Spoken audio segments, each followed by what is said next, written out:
ഈ മാതിരി പ്രൊമോഷനൊന്നുമല്ല. ഈ പ്രൊമോഷനാണെന്ന് പറഞ്ഞവർ ഇങ്ങോട്ടേക്ക് വരും വേണ്ട. ഇത് ഏതാ പ്രൊഡക്റ്റ് എന്താ പ്രൊഡക്റ്റ് എന്നൊന്നും പറയുന്നില്ല. ഇനി വേണമെങ്കിൽ DM വന്നോ, ഞാൻ പറഞ്ഞുതരാം. പിന്നെ ഈ പ്രൊഡക്റ്റിൻ്റെ സാധനം വെച്ചിട്ട് വീഡിയോ, ഒരു റിലേറ്റബിൾ വീഡിയോ എടുക്കുമ്പോൾ ലിങ്ക് എന്നും ചോദിച്ച് കുണ്ണി വിളിക്കേണ്ട അടുത്ത് വരണ്ട. ഞാനിത് പ്രൊമോഷൻ ചെയ്തതല്ല. ഇത് കൂടെ എങ്ങനെ ലിങ്ക് തരാമെന്നുള്ള എനിക്കറിയില്ല കേട്ടോ. ഫാക്റ്റ് പറഞ്ഞതല്ലേ. എന്നാൽ ഇതും പെണ്ണുങ്ങൾക്ക് വേണ്ടിയുള്ള ഇന്നത്തെ കാലത്ത് ഇതൊന്നും ഇല്ലാണ്ട് പറ്റൂല.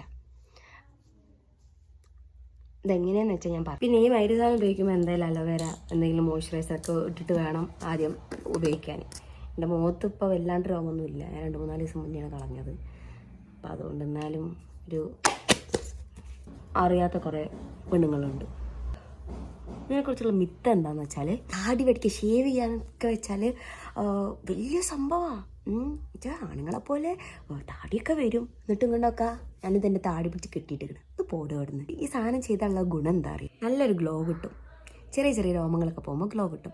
അടുത്ത ആഴ്ച ആകുമ്പോഴേക്കും, അടുത്ത 2 ആഴ്ച കഴിയുമ്പോഴേക്കും ഇതങ്ങനെ തയ്ച്ച് വളരൊന്നും ഇല്ല. 10 തവണയൊക്കെ യൂസ് ചെയ്യാൻ വേണ്ടിയിട്ട് കത്തിയല്ല. ആദ്യം മോയ്സ്ചറൈസറോ അലോവേര ജെല്ലോ ഒന്ന് തൊട്ട് തഴുകി കൊടുക്കുക.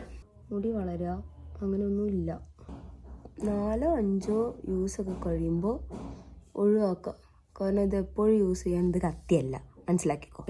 ആവശ്യം കഴിഞ്ഞാൽ കഴുകുക, എടുത്ത് വെക്കുക, അങ്ങനെയൊക്കെ തന്നെ ഉള്ളൂ. നിങ്ങൾക്ക് ആ പ്രൊഡക്റ്റിനെ കുറിച്ച് കൂടുതൽ അറിയണം, ഇതൊന്ന് ടെസ്റ്റ് ചെയ്തൊക്കെ ചേച്ചി എന്നൊക്കെ പറയണ ഏതെങ്കിലും പ്രൊഡക്റ്റ് ഉണ്ടെങ്കിൽ കമൻറ്റ് ബിലോ. ഞാനുണ്ട്. എൻ്റെ ഫോളോവേഴ്സ് എന്ന് പറയുന്നത് എൻ്റെ അഹങ്കാരമല്ലേ. എന്നെപ്പോലെ സുന്ദരികളായിട്ട് നടക്കണ്ടേ കേട്ടോ. അത്ര സുന്ദരിയൊന്നും അല്ല, എന്നാലും നിങ്ങൾക്ക് വേണ്ടി ഞാനില്ലേ. പിന്നെ ഇൻഫ്ലുവൻസേഴ്സ് അതിൻ്റെ മക്കളോ ഒന്നിനും വിശ്വസിക്കേണ്ട കേട്ടോ. ഒരു പൈസക്ക് വേണ്ടി അങ്ങനെ കുടുങ്ങിയ കുറേ പ്രൊഡക്ട്സ് ഉണ്ടാവും. ഞാൻ അടുത്ത വീഡിയോയിൽ പറഞ്ഞുതരാം കേട്ടോ. മക്കൾ വന്നതിന് ശേഷം സാധാരണക്കാരാണ് കുടുങ്ങി പോണത് കേട്ടോ. സാധാരണക്കാരാണ്, നമ്മളടുത്ത് പൈസ ഇല്ല. അപ്പം ഇതൊന്ന് വാങ്ങിച്ചോ, എന്തായാലും നിങ്ങൾക്ക് ഉപകാരപ്പെടും കേട്ടോ.